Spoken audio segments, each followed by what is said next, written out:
Hi, my name is Ritesh Bawri. I'm an entrepreneur and also the father of two wonderful children. Interestingly, I'm also someone who's almost died 14 times in my life. From being in a near plane crash to being lost in a jungle, I've seen it all. 7 years ago, I experienced what was hopefully my last near-death experience. I just turned 40. I was diabetic, I was hypertensive, had always suffered from asthma, and I had acidity for at least 20 years. Thanks to the intervention of Professor Ravi Rajan, I was able to reverse all these conditions in 90 days. I was hooked. I had to learn more. Since then, I've read thousands of medical journals and hundreds of books. I've certified myself in physiology from the Harvard Medical School and in nutrition from the Tufts Medical School. I just had to understand what was happening in the human body. I've started Breathe Again, a platform dedicated to helping people live a very long and a very healthy life. We've been able to impact thousands of people, reverse lifestyle conditions. You know, the really interesting thing is that even the World Health Organization calls lifestyle diseases potentially reversible. Are we saying that if you just simply made some lifestyle changes, 7 of the top 10 reasons why we're dying could be reversed, or at least the risk could be reduced? To find out more, I put together the Ritesh Bawri Show, where we talk to experts and regular people, understand from them what's going on with their lives, and how all of us can live a very long and a very healthy life. Welcome to the show, the Ritesh Bawri Show.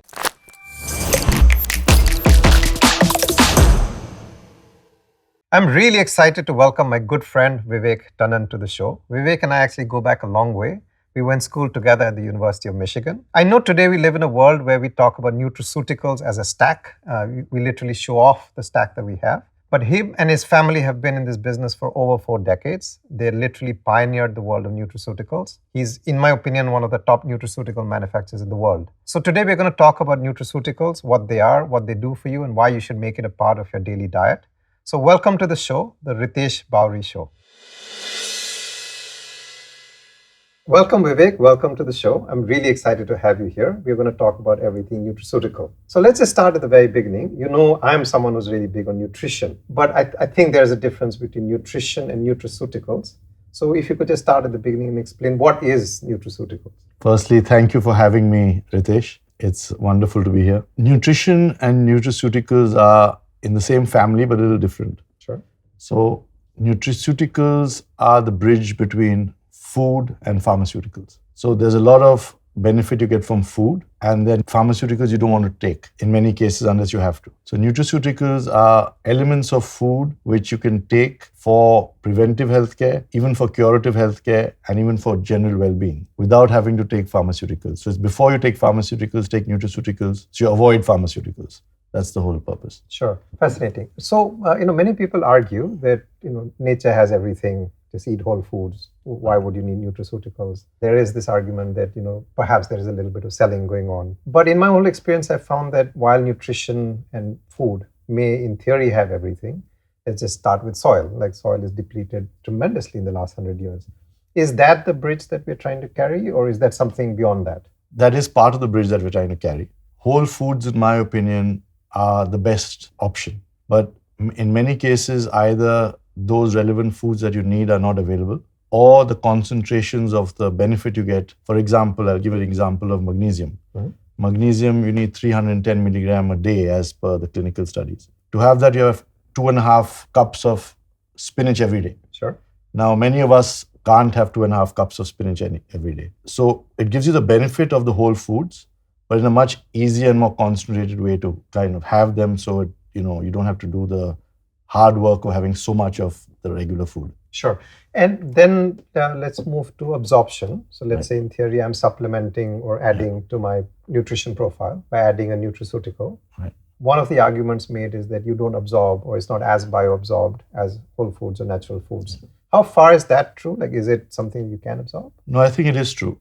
The whole foods you have the fiber and have various other elements which help you. But like I said, many of the whole foods aren't available in the supermarket. Many of the whole foods are in such quantities you have to really get the benefit that you get in nutraceuticals directly. So I think it's a trade-off. They are not as well absorbed, but they still give you some reasonable benefit. And there are various technologies that you can adapt in the nutraceutical space which make the ingredients much better absorbed. So for example, a vitamin C tablet will probably have 70% absorption. And iron might have even 20% absorption. A vitamin D is normally about 50%, if less, if not less. So you can have technologies such as nanotechnology, for example, whereby it goes down to the molecular level where it's made nanoparticle size, and therefore it gets much better absorbed in your body. Liposomal technology, which has a lipid which forms around the molecule, which then again allows the absorption to be better. So I'd say whole foods are the best for absorption. But if you're having nutraceuticals, have nutraceuticals which have higher end technologies which can better absorb in your body. Interesting. So let's start then. If I'm a novice, I don't know anything about nutrition and nutraceutical, and I were to then try and figure out what I need. Where would I start? How would I know what I need? What should I be taking? Whose advice should I be taking?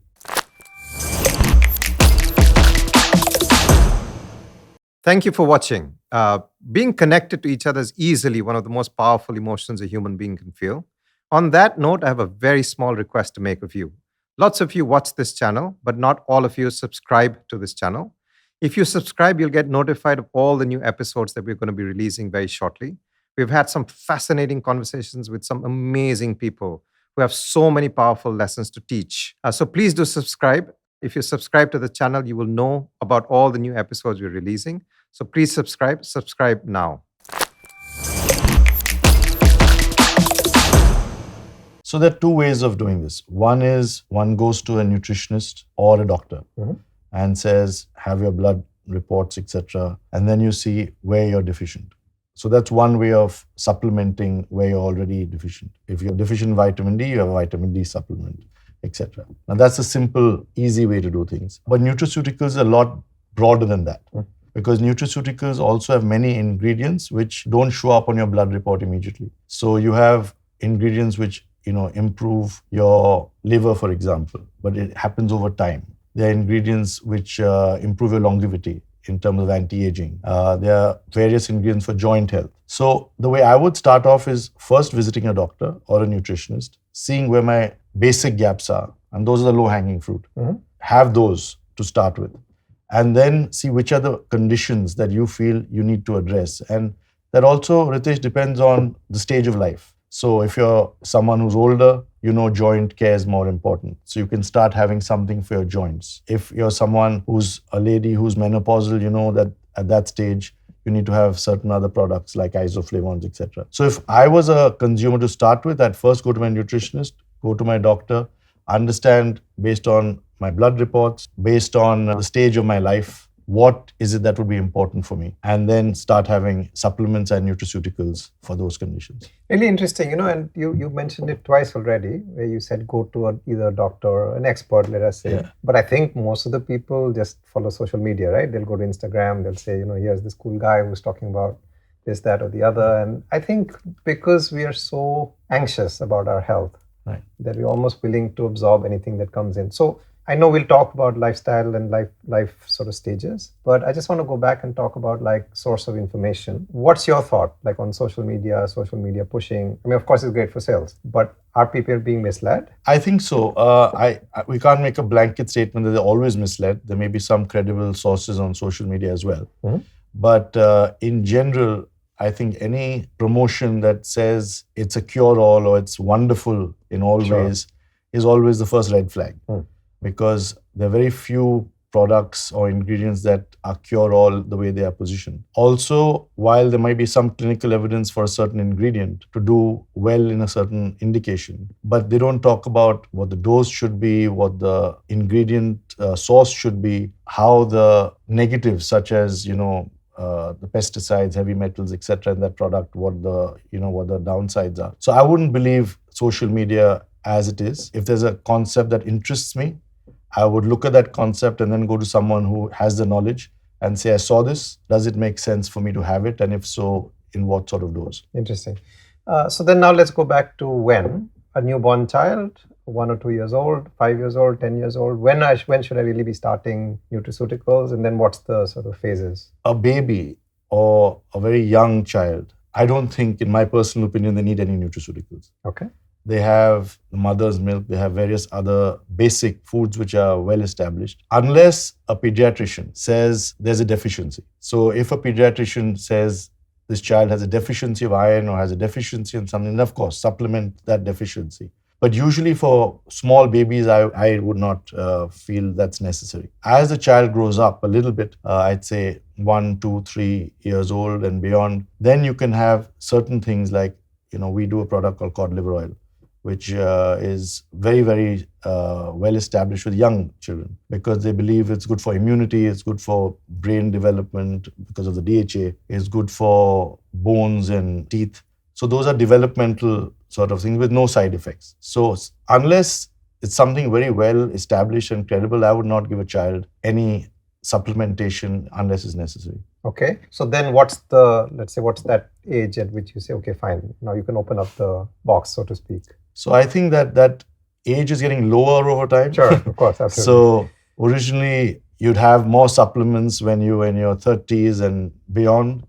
Now you're getting supplementation in your 20s for skin and hair, and people want to look good. And 13 and 12, you're saying 20, my God. Yeah. It's 10, 11, 12. Yeah, exactly. Yeah. And now, yeah, right, 11, 12, 30 people are having products for growth and development.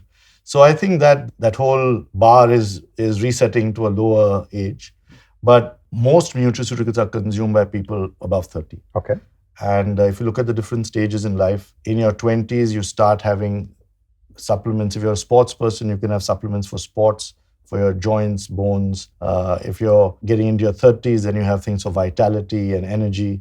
Women have, various products, right, from hemotonics to joint and bone health. And then you have a situation where if you're pregnant, there are various pregnancy supplements now which women have. So I think the bar has gone down to a lower level, but the majority still is consumed 30 plus. Mm-hmm. Once you get into your 40s and 50s and 60s, that's when nutraceuticals really play an important role because they have a lot of anti-aging properties. There are multiple nutraceuticals for anti-aging.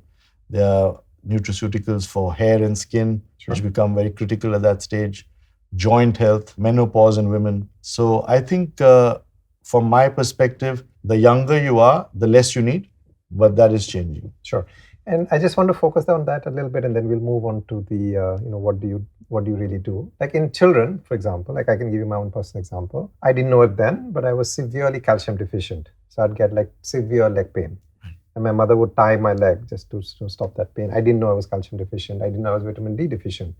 Back then, if someone had told me to take it, I probably would have had a better childhood. In another case, we've seen where, the absence of zinc shunts growth. So zinc is something that actually promotes growth. You know that really well. So would you say then in specific cases, symptom driven, either because of a doctor or someone else, actually nutraceuticals play a very vital role?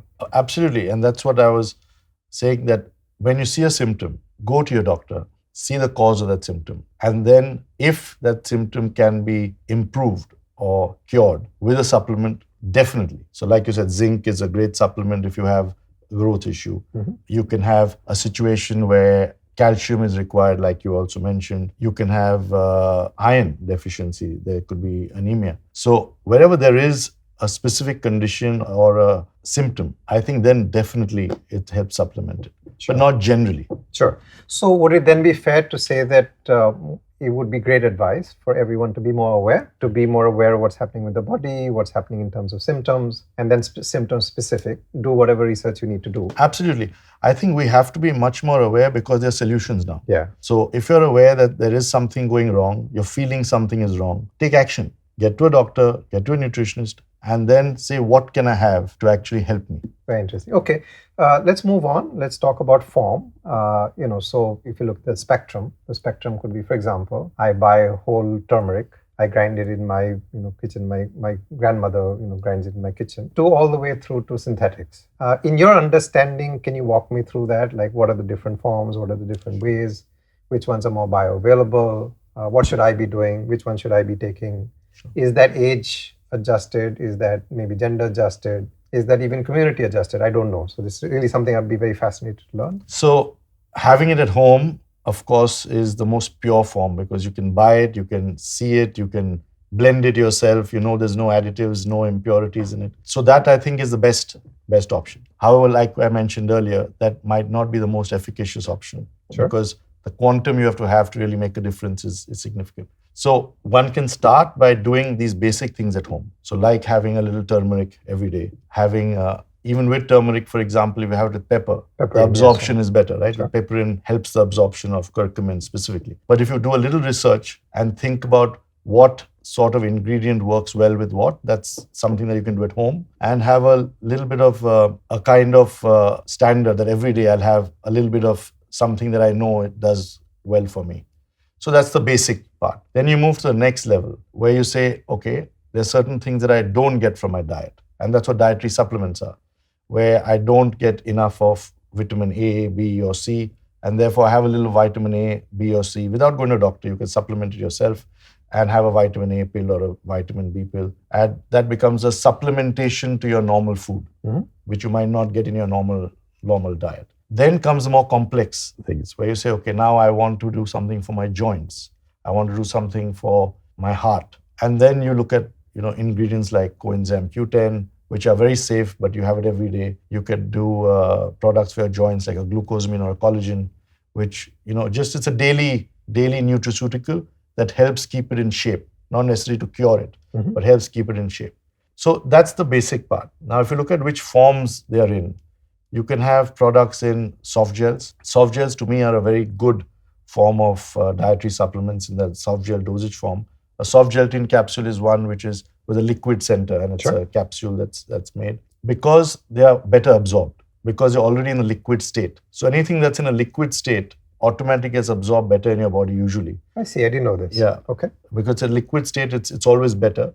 It doesn't need to be diluted to a liquid state before you get absorbed anyway. Got it. Logical. Yeah, sure. So many drugs are better in soft gel form. Some are equivalent, some are better. Many nutraceuticals. Then, or you can have a tablet, which is the easiest to do. Some tablets taste a little bitter, and therefore soft gel is better because it masks the taste completely. Then you can have powders, which are or effervescent tablets you just put in a drink, and you drink it if that's something that one prefers. Those are much better for proteins and for high doses. So the disadvantage of the traditional dosage forms is that they can only carry that much of the nutraceutical. Hundreds, 1,000 milligram at the most usually, or 2,000 milligram. But you have to have, 10 grams of something to have every day, like a protein. Then you mix it in water, or you have it as part of a shake in terms of powder. So these are the different spectrums that we can have. But within those, some are more bioequivalent than others. So if you just have a turmeric at home, haldi, it's great for you, it's good to have every day, but it won't be as bioequivalent. If you have a curcumin in a nano form,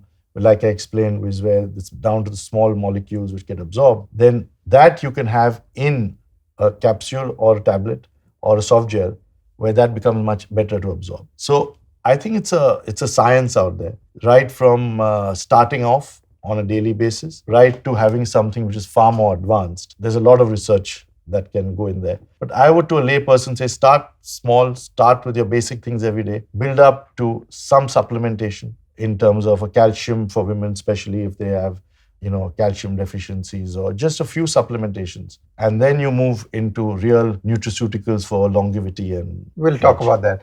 I'm curious to note, you didn't mention IV. We hear of like IV parties, like people actually, having parties where everyone's injecting themselves with IV.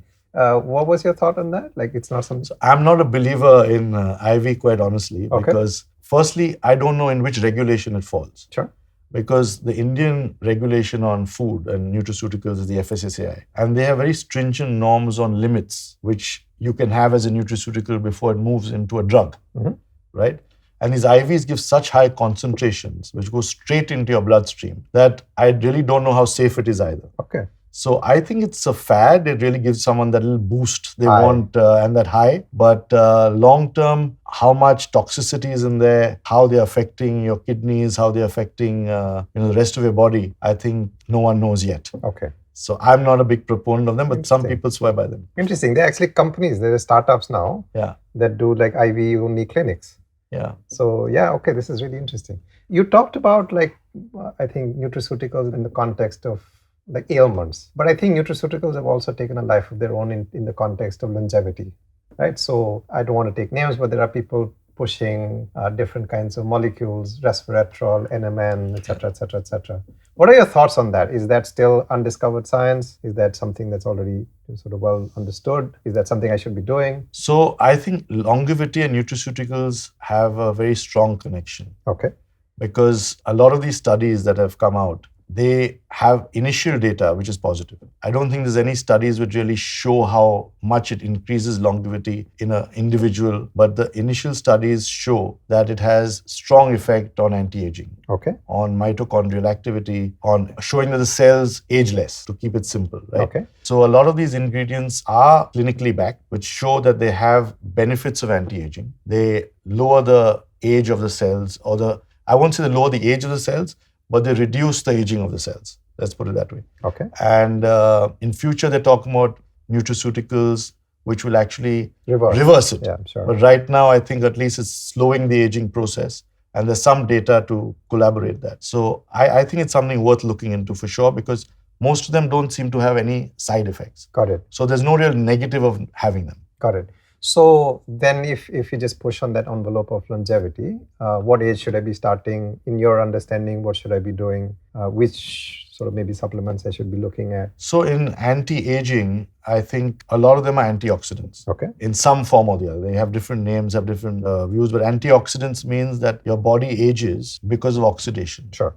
Right? And these slow that process. So they're antioxidants, fundamentally. The original basic antioxidants used to be very popular 20 years ago, was simply vitamin C, vitamin A, these used to be antioxidants. But now the world has moved on to, like you said, resveratrols, which is nothing actually but grape. Sure. Right? So resveratrol is from the extract from the grape, which has shown to have great antioxidant properties. So you have resveratrol, you have glutathione, you have various ingredients which people say help with reducing or slowing the aging process. And they're safe, so I think someone can start them in their late 30s, early 40s, and have them every day. There's nothing really wrong with it. And it makes you feel better, and it actually proves that you are feeling better, that's all. Sure. So glutathione is something I take. Right. I took it because I used to get scars. Right. Doctor prescribed, actually Dr. Jashi Sharath prescribed this to me because she said it spares the liver. Which actually produces glutathione, and therefore then that's more bioavailable, so that it can act on the melanin. So completely that full cycle. I saw that actually at work, and my face is a whole lot better because of it. So no, absolutely, I completely Glutathione, collagen, there are various coenzyme Q10. So a lot of these are products that help with that aging process. Sure. Okay. In which case then let's talk a little bit about quality. Like how would I as a consumer understand quality? What should I be looking for? What are the maybe markers? What are the maybe sort of certifications I should be looking at? Are there specific brands, maybe geographies that I should be looking at? As a consumer, what should I do when I want to buy well? So I think that is one of the most important questions in nutraceuticals today. Because there's so many nutraceuticals out there, so many companies making them, right from small shacks to US FDA approved plants, that quality becomes a very critical element. Because like I said, a lot of nutraceuticals that you have might actually be harming you more than benefiting you. Okay. And the reason for that is nutraceuticals can be synthetic, which are your vitamins, etc. They can be organic or natural. But even if they're natural, it depends on how they're grown. So anything naturally grown fundamentally can have heavy metals. Interesting. Right? So all natural extracts will have lead, arsenic, various heavy metals. Also, depending where they are grown, they might have pesticides. Because they're grown with a lot of fertilizer and pesticides, and that goes into the plant, which then is extracted. Sure. So the quality becomes very important. So it's very important for a customer to say, am I buying something from a company that's reputed? Am I buying ingredients which at least are claimed to be pesticide free? Or when I read the label, I think it's very important for every consumer to read the label. A number of people don't read. On the label, it's mandated to say, does it have heavy metals in many cases, right? In many cases. Even if it's not, the government now mandates you to test it once in 6 months and see that your product is correct. So I would go for a company which is well reputed. I'd go for labels which say they're clean at least and document that they are preservative free or heavy metal tested, and really look at those elements. And if the plant is US FDA approved or approved by any of the leading regulators, that would be a definite plus for me, because that means the quality checks are more stringent. Would it, like, so if I was to use a quick dirty thumb rule, would it be fair to say expensive is better? No. Or that's not true either? I don't think that's true. Okay. It could just mean they're making more money. I see. So it's not necessary that more expensive is better. But if they are more expensive and they tick all the boxes of well-reputed organization, if you see one, if you've heard of the company, if they tick the boxes of saying that it's GMO free, if it's free of pesticides, test the heavy metals, then I would say it's definitely worth paying more. So then let's move to what you all do. How do you then select your ingredients? How do you make sure that you source them from the right places? They are, in that sense, then free of the things that you're... So we look at ingredients very carefully. For us, number one, the ingredient should have clinical trials behind them. Okay. So if we have an ingredient in the product, mostly we will ensure that there's a clinical evidence to show that ingredient, and not necessarily just that ingredient from that supplier has done, and the supplier has done the clinical studies, or that ingredient has enough clinical studies to show that it works. That's the starting point. Second is we would ensure that the certificate of analysis that comes to us has heavy metal testing. Okay. And we would then give it out for testing to start with ourselves, to see that the pesticides are well below the limits, the heavy metals are well below the limits, and the ingredient itself has clinical evidence. So I think we are very, very careful who we source from. There are some great nutraceutical material companies in the world, and there are also some very average material companies in the world. So we go and audit the facilities, we see the certificate of analysis, we test the products ourselves, see the clinical evidence of that ingredient, and then only use the materials. Sure. Is there, like, would it be fair to say, like, certain countries are better, certain maybe regions are better, some places they just like, okay, do whatever you want. Is that true at all? Or like, so I have this notion, please correct me. I have this notion, like, say, for example, for omega-3, that Scandinavian countries have better fishing regulations. So there's less toxicity in the ocean, so less mercury, lead, whatever. And so therefore any fish oil sourced from there is better than fish oil sourced from elsewhere, wherever that might be. Is that true? No, it is true. Okay. So if you look at fish oil as an example, the best fish oil comes from the North Sea. Okay. Right? And the base oil comes also from Peru, which are very well established for their controls on the toxicity, the strength of the oil, how concentrated it is.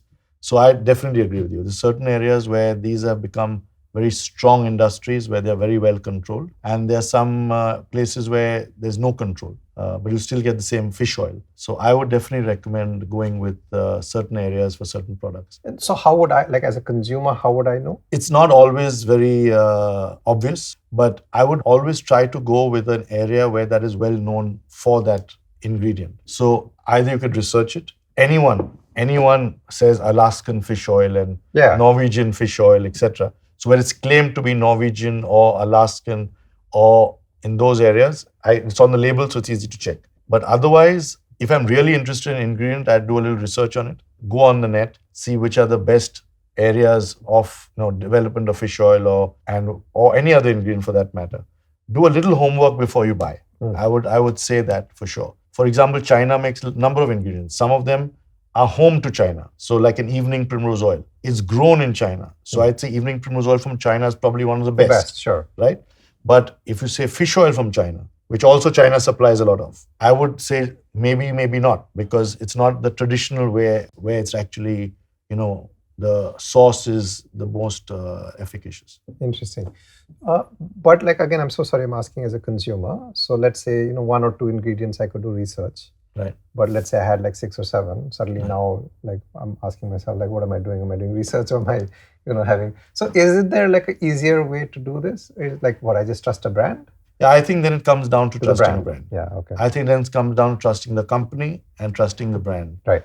And if you've had some products from a brand that feel have really helped you and you're confident that it's done well for you, then that brand will probably have a good way of sourcing, a good way of finding the right sources and testing, and then stay with that brand and go with other products from that brand as well. Makes sense. Okay. Let's change topics a little bit and talk about sleep. Statistics show that Indians are now severely sleep deprived. I went from someone who had like phenomenal sleep. I could sleep like 16 hours a day to frankly today 6 is good. I struggle to do more. In the nutraceutical world, what are my options? What can I do to sort of work on my sleep? So sleep has become a very important element. And as you know, good sleep is good for health in general. Right. So in sleep, there are 3 or 4 things one can do. One is go the natural route, which starts off from your chamomile teas before sleeping and things like that. Or you go into nutraceuticals, such as ashwagandha, valerian. These are ingredients which help you calm yourself and sleep well. For if you have a bigger sleep issue, which doesn't get resolved by the traditional natural extracts, then you go for something like melatonin, where it's actually a natural part of the body, but you supplement it by giving you a little more melatonin. It's helped some people, some it doesn't, but it's helped a number of people generally. It started off as something for jet lag, Right. for travel and making up your sleep cycles. But a number of people are now using it regularly for sleep. Mhm. And I think these are definitely better than having the prescription sleep drugs, because once you get those are much more addictive generally. Sure. So I'd say start off simple with a chamomile tea or something that calms you down. Otherwise, have a valerian, have something like ashwagandha, etc. for your mental calmness. And there are many ingredients like that. Or otherwise, then you have melatonin.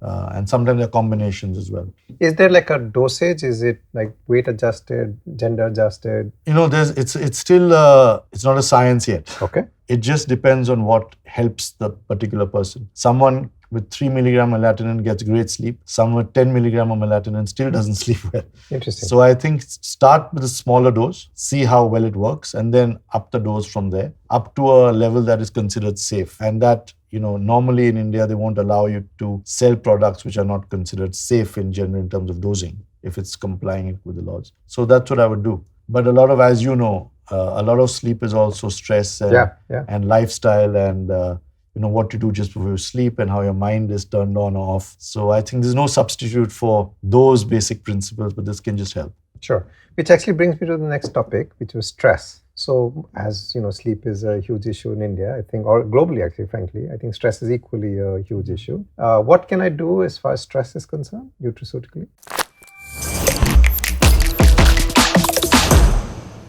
Thank you for watching. Being connected to each other is easily one of the most powerful emotions a human being can feel. On that note, I have a very small request to make of you. Lots of you watch this channel, but not all of you subscribe to this channel. If you subscribe, you'll get notified of all the new episodes that we're going to be releasing very shortly. We've had some fascinating conversations with some amazing people who have so many powerful lessons to teach. So please do subscribe. If you subscribe to the channel, you will know about all the new episodes we're releasing. So please subscribe now.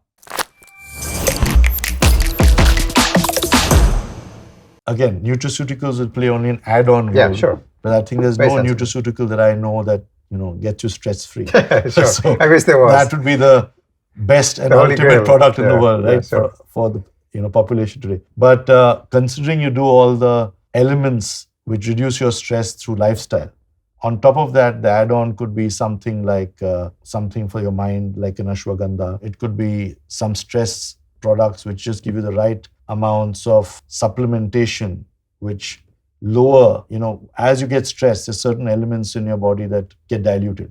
Certain important elements that get diluted, and supplements improve it. Magnesium is something that people talk Calm about you now, down, relax you down. which Yeah, is sure. for relaxing and sleep, to reduce stress. Ashwagandha is another one. So there are many ingredients which are now out there which can help you reduce your stress. But I think personally, I believe stress is in the mind. Sure. And if you can calm your mind down and change your lifestyle, then this will not be required, and this can just be a help. So, this brings me to the next question of research. India's had a very rich history of research, so to speak. We've used herbs, we've used roots. The Greeks used to use it. The Chinese have used it. Where has research actually been done on these subjects? Is it India? Is it elsewhere?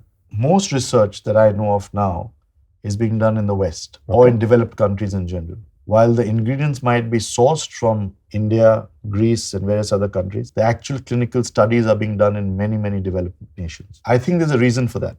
If you see the developmental cycle of an economy, developed countries are way ahead. Developing countries are still focused on getting food on the table, a roof over your head, jobs for their people. While developing nations have this problem, developed countries are ahead of the curve. So now they're focusing on well-being. And they're also much older, as you know. Sure. They're a much older population, so they're having more problems. So I think the research is happening a lot in the West, in developed countries as well. India and countries like that, we supply the ingredients, but the research is largely there. Having said that, there are a number of great Indian companies now who actually are making the ingredients and also doing clinical research. Interesting. Because that not only helps them for the Indian population, it helps them sell their products globally. Because when they say we've researched the ingredient as well, they're up with the value chain. Of course, absolutely. So then they can claim clinical evidence, and therefore, so research is happening more in developed countries, but India is catching up and developing nations are catching up. Would that in some sense mean going back to your roots? Like, are you going back to Ayurveda? Are you going back to naturopathy? Or is this just like completely new? No, so I think a lot is Ayurveda, a lot is naturopathy. There might be some ingredients which were not considered earlier. For example, I'm not aware, but resveratrol in Ayurveda I hadn't heard of, right, unless it was under some other name, that I'm not aware of. But I think it's all Ayurveda to start with, and then developing to other natural ingredients which are available. Interesting. But extraction processes have become much more advanced than they used to be. Of course, of course. So the concentrations, etc., are much more now. Of course, absolutely. Which then brings me to the next question of regulation. So, of course, one of the concerns with Ayurveda is that it's in some sense unregulated. You don't know what the guy is actually giving you. You don't know what other heavy metals, for example, are there in the ingredients. And that always gives you this, issue of concern. How regulated is this industry? Should I just trust whatever's out there? Am I generally safe? Ayurveda actually now is getting more regulated. Okay. So in the drug department or in the health department, there's a separate area for Ayush.